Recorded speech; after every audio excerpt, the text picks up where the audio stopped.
Vushtëria ka arritur të marrë 3 pikët e para në pranverë në sfidën e skuadrave të fundit në tabel. Vushtëriasit mposhtën Istogun 1-0, fal një goli të shënuar në minutat e para të takimit nga Lulzim Neziri. Ishin vendasit që e nisën më mirë takimin, duke mbajtur në pronësi topin më shumë dhe duke kërkuar golin. Rastin e parë në ndeshje e pati Daud Maxhuni, por goditja e tij shkoi mbi port. Edhe Arlind Rashani tentoi të shënonte, por prap mbi port. Lulzim Neziri ishte ai që i gëzoi të pranishmit në minutën e 13, pasi arriti të shënojë golin që në fund të takimit doli të jetë i fitores.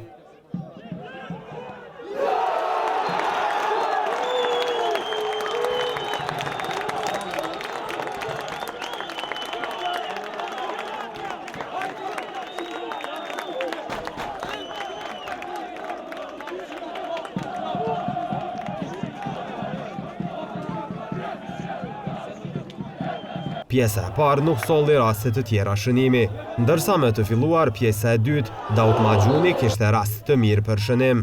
Istogu nuk kishte as hija e Istogut të javës së kaluar në fitoren ndaj Besës, pasi për 90 minuta në këtë takim nuk arritën që të rrezikojnë portën e Ridvan Beqirit.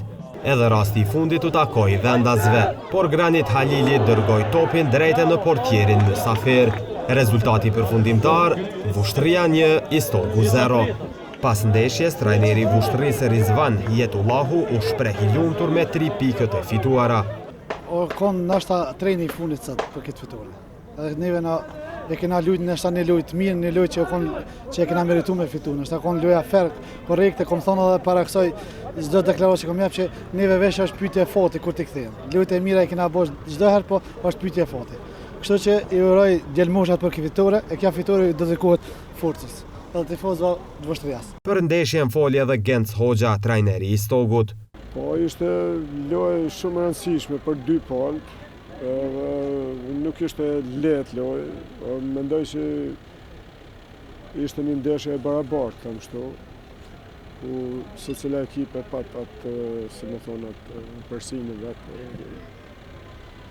Kosova ishte, në pjesën e parë ishte ma kërkuese, lëpën rezultatin dhe arritën që të shënojnë një gol, ndërsa në pjesën e dytë dominuam, mirë por nuk arritën të shënojnë as një gol, dhe kështu që mbetën pa as një pikë, them kështu.